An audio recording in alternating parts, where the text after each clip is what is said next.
तेरे जीवन का परम लाभ यही कि हर समय तेरी जिह्वा से नाम चलता रहे। यदि नाम नहीं चल रहा तो तेरा जीना बेकार, किस काम का जीना।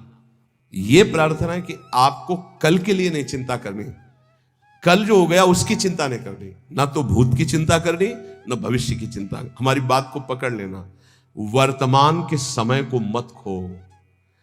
कल जो हो गया वो तो हो ही गया।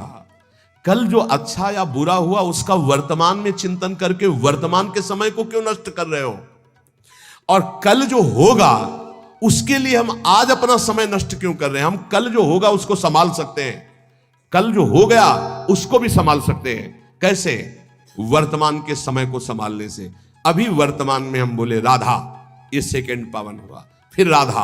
अब ये क्या करेगा, हमारे जो भूत हैं उनको पवित्र कर देगा। जो बीता हुआ समय गंदा गया, अपवित्र गया, जैसा भी गया, ये उसको पावन कर देगा और भविष्य का नवीन निर्माण होगा और संचित कर्मों को भस्म कर देगा। हमें केवल एक एक मिनट को संभालना है, हमें चिंता नहीं करनी। बिल्कुल सुलझा हुआ बात, सुलझा हुआ निर्णय, सिद्धांत। जो विवेकी है वो वर्तमान को संभालता है, जो अज्ञानी है वो भूत भविष्य की चिंता में मरता रहता है। कल ऐसा हो गया, आप क्या करें ऐसा। अरे वो तो समय गया जो हो गया, अब इस पावन समय को उसके चिंतन में क्यों नष्ट कर रहे हो। अब बोलो राधा राधा। आगे जो होना है वो हमारे हरि हैं, हमारे प्रभु हैं, हमें चिंता नहीं करनी, हमें राधा राधा राधा। इस वर्तमान के समय को हम लोग दो प्रकार से नष्ट करते हैं, एक तो भूत की चिंता और एक भविष्य की चिंता। ये घोर माया का ज्ञान है। आप देख लीजिए, हमारी बात को आप तौलिए। बैठे हैं वर्तमान के पावन समय को, कीमती समय को भविष्य के चिंतन में नष्ट कर रहे हैं, भूत के चिंतन में नष्ट कर रहे हैं। नहीं, वर्तमान का केवल भगवत चिंतन, तो तुम्हारा भूत और भविष्य पावन हो जाएगा। और ये जन्म केवल भगवत प्राप्ति के लिए, और कभी भी कुछ भी घटना घट सकती है। इन शरीरों को पानी का बुलबुला समझो, बहुत भयावह शरीर है। अभी आपको भुलावे में डाल दिया गया है, इसलिए आपको समझ में नहीं आ रहा। बड़े भाग्यशाली हैं जिनको इस पास ऐसे पार्षद रख दिए गए जो भूलने नहीं देते, हर समय प्रभु की याद में रखते हैं। क्या? असाध्य रोग, भयानक कष्ट, भयानक विपत्तियां, ये वो पार्षद है जो याद कराते रहते हैं भगवान की। जो मिनट भगवान के चिंतन में गया वही सार्थक, नहीं तो सब व्यर्थ जाएगा। हमारी प्रार्थना है वर्तमान के मिनट को राधा राधा में लगाओ, तुम्हारा जीवन मंगलमय हो जाएगा, भूत भी और भविष्य भी मंगल। हमें लगता है भूत भविष्य दोनों न रह जाएं। दीनता और नम्रता भगवान को बहुत प्रिय है। इसका क्या लक्षण है? तो बोले जिसके अभिमान का संपूर्ण अभाव हो चुका है उसी में दैन्यता और नम्रता आती है। दैन्यता और नम्रता भगवान को बहुत प्रिय है। इसका क्या लक्षण है? तो उत्तर, जिसके अभिमान का पूर्ण रूप से अभाव हो गया है। कर्म किसे नहीं बांधते हैं? भगवत प्रेमी महात्मा को या ब्रह्मबोध संपन्न महात्मा को, दो के ऊपर कर्म विधान लागू नहीं होता। सिद्ध महापुरुष भगवत प्रेमी या सिद्ध महापुरुष ज्ञानी तत्वबोध, इन दो के ऊपर कोई भी कर्म लागू नहीं होता, ना संचित कर्म, ना प्रारब्ध कर्म, ना क्रियमाण। तो कह दोगे कि बड़े बड़े सिद्धों के शरीरों में तो शरीर है क्या? वो सिद्ध हो चुके, शरीर से परे हो चुके, कोई भी कर्म उनको बांध नहीं सकता। बकाया सब कर्म के बंधन में बंधे। दो ही मुक्त हैं, या तो भगवत प्रेमी महात्मा या तत्वबोध संपन्न ज्ञानी। पुण्य नाश का हेतु क्या है? पुण्य कैसे नष्ट हो जाते हैं? जब कोई अहंकार में भरकर अपने पुण्य की चर्चा करता है उसी समय सारे पुण्य नष्ट हो जाते हैं। ध्यान देना, वो वृंदावन गए थे, 100 संतों को फिर रबड़ी और खीर पवाई और फिर 100 दक्षिणा भी दी। अरे हम कहा तुझे तो चलता ही रहता, फिर एक एक सेव और महात्मा लोग तो कह रहे थे जैसा तुमने पवाया वैसा तो आज तक पाया ही नहीं, सब गया तुम्हारा, सब गया, जो तुमने किया था सब नष्ट हो गया। ध्यान देना, पुण्य नष्ट कैसे हो जाते हैं? अहंकार में भर करके अपने किए हुए पुण्यों का वर्णन करने से पुण्य नष्ट हो जाते। बहुत ही लाभदायक प्रश्न उत्तर है। 4 लोग बैठे, वो प्रयाग गए थे तीर्थ, संगम में 4 बजे स्नान किया, फिर ऐसा सर्दी तो थी पर हमने कहा ऐसा, और हमने दान भी दिया, वो सब जा रहा है, सब नष्ट हो रहा है। कभी अपने सुकृतों को, अच्छे कार्यों को, भगवत कार्यों को प्रकाशित ना करे। पता नहीं लोगों के दिमाग में क्या भरा रहता है। अपने पुण्यों की गाथा अपने मुंह से अहंकार भर के जो करोगे वो सब नष्ट हो जाएगा। ध्यान देना, पुण्य क्षीण कैसे होते हैं? गुणों का अभिमान करके, गर्व करके पुण्यों का वर्णन करने से पुण्य क्षीण हो जाते हैं। गर्व करके अपने तपस्या, अपने सुकृतों का वर्णन करने से तत्काल वो सब नष्ट हो जाते हैं। महाभारत में प्रसंग है महाराज ययाति के भ्रष्ट होने का। केवल गर्व करके बोल दिया ऐसा ऋषि न पीछे कोई हुआ है न आगे ऐसा होगा, तत्काल खोपड़ी के बल स्वर्ग से नीचे ढकेल दिए गए। सब ऋषियों का अपमान करने के कारण, गर्व भरे सुकृत वचन बोलने के कारण तुम्हारे पूरे पुण्य खत्म हो चुके, सब नष्ट हो गए। पुण्य क्षीण कैसे होते हैं? अभिमान भरकर अपने पुण्यों की चर्चा करने से। बहुत संभलना, बहुत संभलना, लुटेरे बहुत हैं। आप गए थे, अच्छा लगा होगा वृंदावन में, क्या क्या जैसे ठाकुर जी रखे वैसे चले। नहीं, सत्संग किए होगे, भजन साधन कुछ, क्या सत्संग भजन साधन, ठाकुर जी जैसे। बस किसी को अपनी थैली मत पकड़ाओ, नहीं सब खत्म कर देगा वो। हाँ वो गए थे फिर ऐसा फिर वैसा, नहीं चुप शांत, क्या ऐसे जैसे हम अपनी असत गलतियों को कभी प्रकाशित नहीं किए तो सत बातों को क्यों प्रकाशित करें? ये तो अच्छी बात है, इसको छुपाओ। असत बातों को प्रकाशित करो। मेरे जैसा नीच कैसे, ऐसा ऐसा हमसे हो गया। हिम्मत हो तो बोलो, बोलने की हिम्मत नहीं होगी क्योंकि दुर्गति होनी है। जो पुण्य बचे उनको बोल बोल कर खत्म कर दिया जाता है। शुद्ध भाव, भगवत भाव किसके हृदय में जागृत होता है? जो सबसे ममता शून्य होता है। ध्यान रखना, भगवत भाव किसके हृदय में जागृत होता है? जो सबसे ममता शून्य होता है। सबकी ममता ताग बटोरी, मम पद मन ही बांध पर डोरी। देखते एक एक प्रश्न और छोटे उत्तर महान चीज है। संसार के बंधन का कारण क्या है? व्यक्ति, वस्तु, स्थान में दृढ़ आसक्ति। मैं इस वस्तु के बिना नहीं जी सकता, मैं इस व्यक्ति के बिना नहीं जी सकता, मैं इस जगह के बिना नहीं जी सकता। बंधन का कारण क्या है? वस्तु, व्यक्ति, स्थान की दृढ़ आसक्ति। धन्यवाद का पात्र कौन है? जो समदर्शी ब्रह्मदर्शी महापुरुष है। समदर्शी वासुदेवा सर्वमिति, जो सर्वत्र भगवान को देखता है, वो धन्यवाद का पात्र है। महान श्रेष्ठ पुरुष किसे कहते हैं? जो अहंकार नष्ट कर चुका है अपना, वही महान पुरुष है। अहंकार रहित हुआ ही महान पुरुष है। ये जन्म मरण के चक्कर को पुष्ट करने वाली साकल क्या है? साकल माने बांधने वाली। बोले भोगों की वासना ही ये साकल है जो जीव को बांधती है। सुख प्राप्ति का उपाय क्या है? नाम जप करते हुए भोगों की तृष्णा का त्याग करना। तृष्णा कहते हैं भोगे हुए भोग को बार बार भोगने की इच्छा का नाम तृष्णा है। फिर प्रश्न सुनो, सुख कैसे प्राप्त हो? बोले जो नाम जप करते हुए भोगों की तृष्णा का त्याग कर देता है वो सुखी हो जाता है। जन्म कैसे होता है? बोले अज्ञान के कारण। नरक के समान या नरक की प्राप्ति कैसे होती है? बोले काम क्रोध लोभ की वृत्तियों से। काम क्रोध लोभ की वृत्तियों से नरक के समान कष्ट और नरक भोग की प्राप्ति होती है। जागा हुआ कौन पुरुष कहा जाता है? जो ज्ञानी है, विवेकी है, उसे जागा हुआ पुरुष कहते हैं।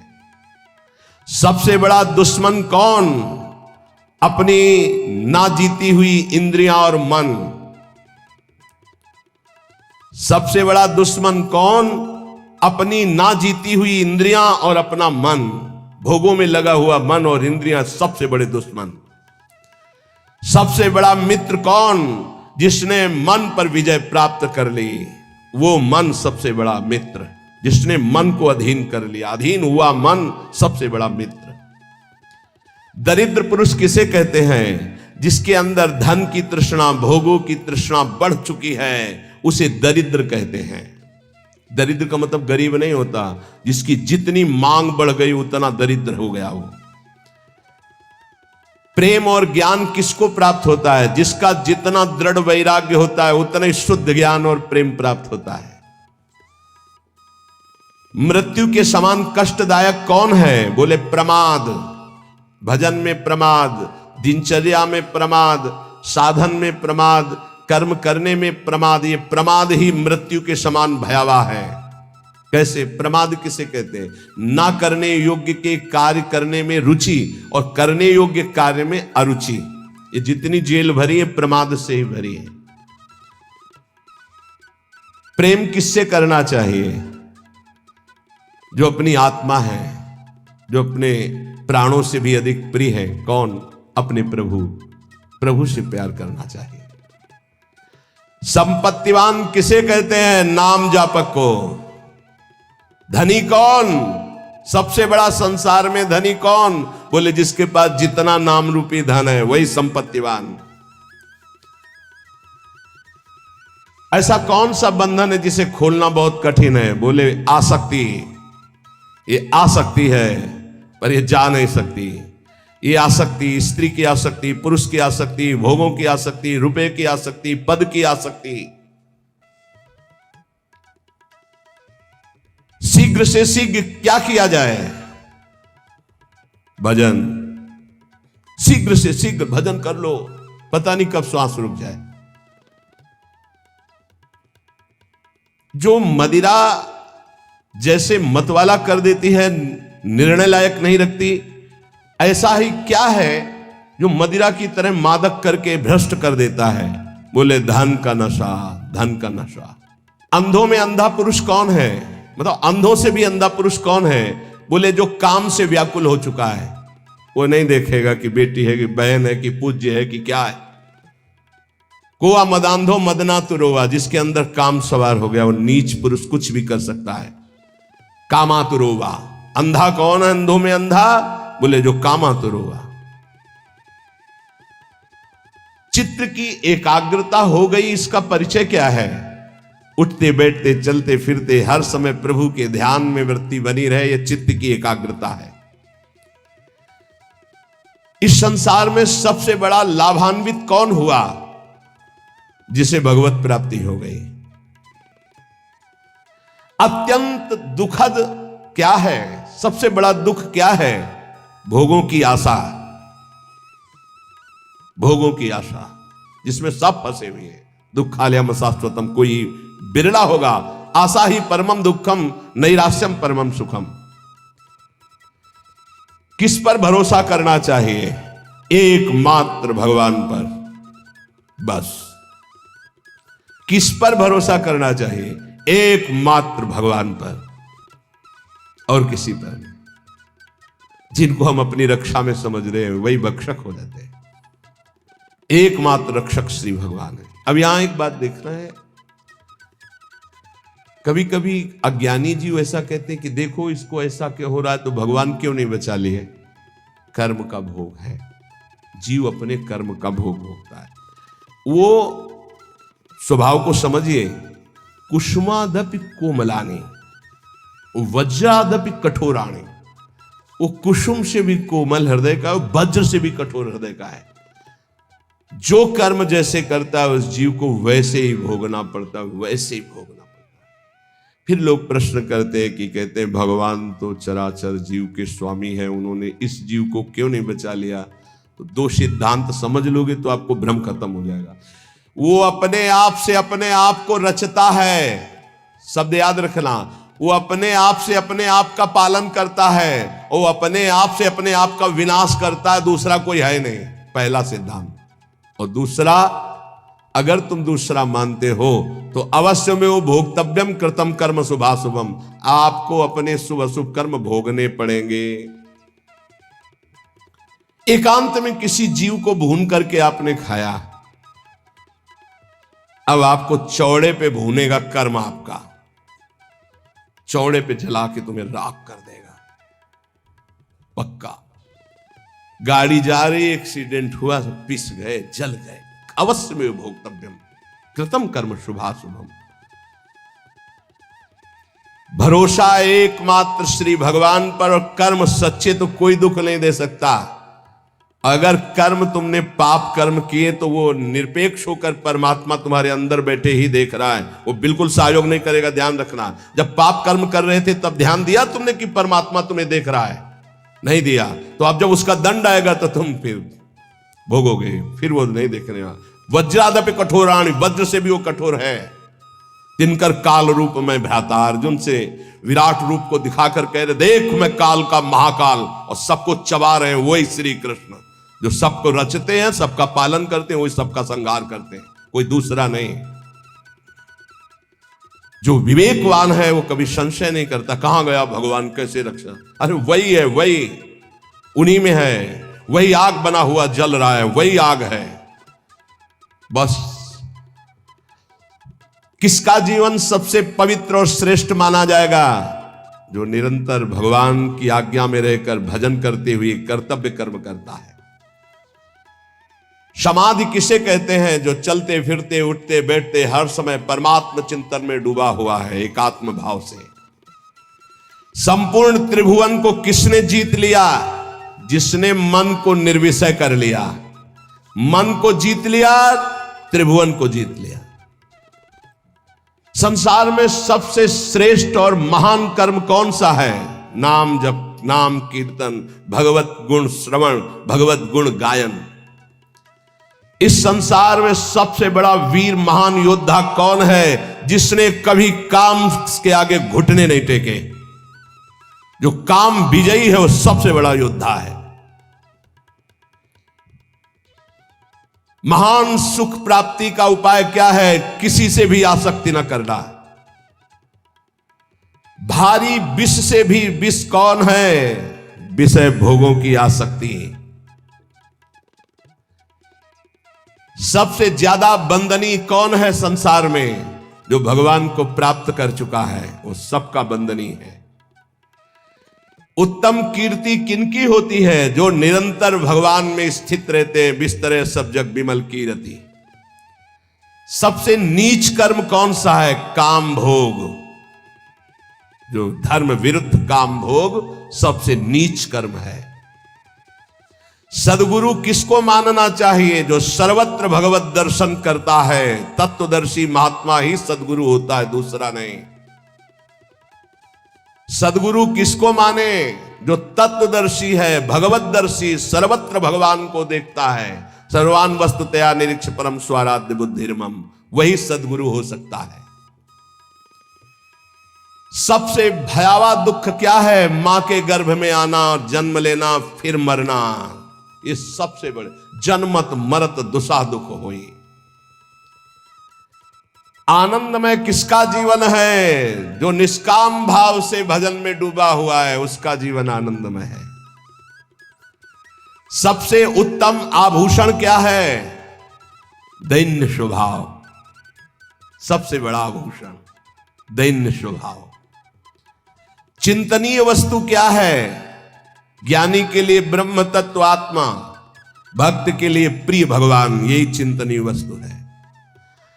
सच्चा शिष्य कौन? जो गुरु की अक्षरशः आज्ञा पर बद्ध है, वही सच्चा शिष्य है। सबसे बड़ा तीर्थ स्नान कौन सा? बोले अपने आत्मा में स्थित हो जाना सबसे बड़ा तीर्थ। तीनों शरीरों का राग छोड़कर स्वरूप में स्थित हो जाना। सबसे बड़ा त्यागी कौन? जिसने दुर्वासनाओं का त्याग कर दिया। एक एक शब्द जब कल इनका चिंतन कर रहे थे तभी ये सुनना चाहिए, समझना चाहिए। ये कहा जाता है क्षमा कर दो तो क्षमा का फल क्या मिलेगा? महान परमानंद, सदा सदा के लिए दुख की निवृत्ति। सदैव क्या है सुनने योग्य? बोले भगवत चर्चा। पाप किससे होते हैं? बोले काम से। तपस्या किसे कहते हैं? इंद्रियों के संयम से। जो जलन ताप होती उसको सह जाए उसे तपस्या कहते हैं। सबसे बड़ा सुखी कौन? जिसके अंदर कोई भी चाह नहीं रह गई। चाह मिटी, चिंता मिटी, मनुआ बेपरवाह, जिनको कछु न चाहिए ते साहन के साथ। सबसे दुखी कौन? जो जितना भोगी लंपट कामना वाला उतना ही भारी दुखी। सबसे बड़ा पूज्य कौन? जो भगवत प्राप्त। भक्ति नष्ट कैसे होती है? भोगी पुरुषों के संग से और भोग करने से। साधना से ज्ञान बढ़ता है तो ज्ञान कैसे नष्ट होता है? अहंकार करने से। संसार का बंधन दृढ़ कैसे होता है? बोले सबसे राग करने से। सच्चा ज्ञान उदय हो गया, इसका परिचय कैसे मिलता है? बोले सदगुरु के चरणों में बैठ के संशय रहित होकर बात मानने से। सबसे बड़ा पाप क्या है? बोले माताओं बहनों में भोग दृष्टि से देखना। सबसे बड़ा पाप क्या है? माताओं बहनों को भोग दृष्टि से देखना। जीते जी मुर्दा कौन माना जाता है? जो पापी है, कामी है, आलसी है, क्रोधी है, वो जीते जी मरा हुआ आदमी है। मोह जीव को बांधता है। ये मोह नष्ट कैसे होता है? सब जगह व्यर्थ मिथ्या दृष्टि करने से। शरीर नहीं रह गए, अमुक ये भी नहीं रहेगा तो मोह होगा ही नहीं, सब जाएगा, सब नष्ट होगा। सबसे बड़ी दृढ़ फांसी क्या है? विषय भोगने की चाह। प्रभु किसके अधीन हो जाते हैं? प्रेम के। सुखद पवित्र आहार कौन सा है? जो भगवान को समर्पित किया गया और अल्प मात्रा में पाया जाता है। जो भगवान को समर्पित किया हुआ प्रसाद और अल्प मात्रा में पाया जाता है, थोड़ा। उत्तम स्वभाव वाला कैसा होता है? हर प्रकार से शांत रहना। कोई कितना गुस्सा दिलाए, गुस्सा ना होना। संगति किसकी बुरी है? दुराचारी पुरुष की। दुराचारी की संगति सबसे बड़ी बुरी। वो चाहे स्त्री शरीर हो चाहे पुरुष शरीर हो, जिसके संग से सदाचार नष्ट हो रहा हो, तत्काल दूरी बनानी चाहिए। सबसे छोटा नीच किसे माना चाहिए? जो बात बात पर याचना करता रहता है। चाहे किसी व्यक्ति से हो, चाहे भगवान से हो, किसी से याचना मांगना जिसका स्वभाव पड़ गया है। सबसे ज्यादा इस संसार में यश और महत्व किसका होता है? जिसने ना मांगने का दृढ़ व्रत लिया है। जिसने ना मांगने का दृढ़ व्रत लिया है कि मर चाहे जाऊं, मंगबो भलो न बाप सो जो प्रभु राखे टेक, उसका महत्व बहुत जल्दी जागृत हो जाता है। ये मनुष्य कष्ट क्यों भोगता है? ना चाहते हुए भी कष्ट क्यों भोगता है? क्योंकि ये मन और इंद्रियों को सही रास्ते पे ना लगाने के कारण पाप कर्म करता है और उसका परिणाम कष्ट भोगता है। एक सरल उपाय बताइए जिससे भगवान रीझ जाए। नाम जप करते हुए पुकार पुकार कर उनसे प्रार्थना करो। राधा, हम नाम उच्चारण कर रहे, मनो बुला रहे, राधा राधा राधा। फिर देख लेना, साधक सबसे ज्यादा त्याग किसका करे? कुतर्क और कुसंग का। प्रेम का स्वरूप क्या समझा जाए? अपने प्रेमास्पद प्रभु के हर समय समीप रहना चिंतन के द्वारा। क्षण भंगुर क्या है? प्रभु के सिवा सब कुछ। प्रभु के सिवा सब कुछ। प्रबल दुश्मन कौन है? यही विषयों में फंसाए हुए मन, ये बड़ा भारी दुश्मन।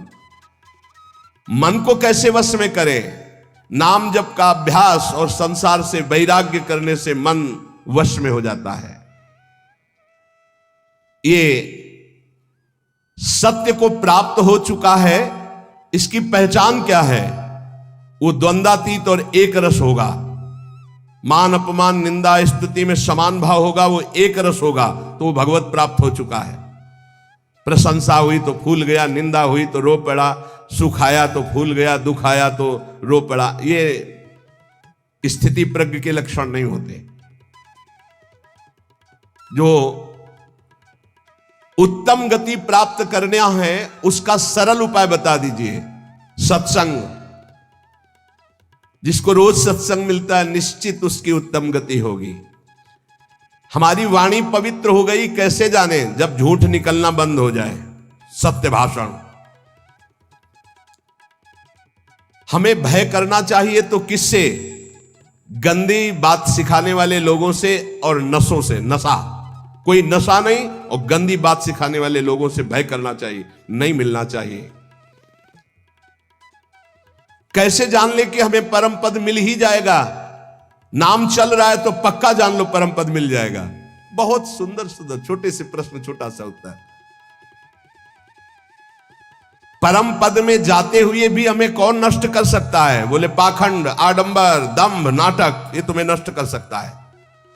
दंभ, नाटक, पाखंड, आडंबर परम पद में जाते हुए भी तुम्हें वापस कर लेगा। बचो इससे। भगवान में श्रद्धा कैसे बढ़ती? भगवत प्रेमी महात्माओं की सेवा से। तपस्या कैसे क्षीण होती है? किसी को शाप देने से या किसी को वरदान देने से। इसीलिए हरिराम व्यास जी ने कहा, ना मैं किसी को शाप देता हूं ना वरदान, सबको भगवत रूप देखता हूं। सबसे बड़ा पराक्रमी कौन? जो अपने ब्रह्मचर्य को रोक ले। विश्व में सबसे बड़ा पराक्रमी कौन? बोले जो अपने ब्रह्मचर्य वीर शक्ति को रोक ले। देह दुखी, मन दुखी, परिवार दुखी, ऐसा किस व्यक्ति से हो सकता है? तो बोले जो झूठ बोलता है और गंदे आचरण, पापाचरण करता है तो उसका देह भी दुखी होगा, उसका परिवार भी दुखी होगा, वो स्वयं दुखी रहेगा। पापाचरण करने वाला ना परिवार को सुखी कर सकता है धन के पाप धन से, और ना अपने आप को सुखी कर सकता है। बुद्धि निर्मल कैसे मानी जाए? जब सबका परोपकार करे और भगवान के चिंतन में रहे। स्वस्थ किसे कहते हैं? जो भगवान में स्थित है उसे स्वस्थ कहते हैं। शरीर का रोगी रोगी नहीं, जो भगवान में स्थित है वो स्वस्थ है। जो भगवान में स्थित नहीं वो सब बीमार है।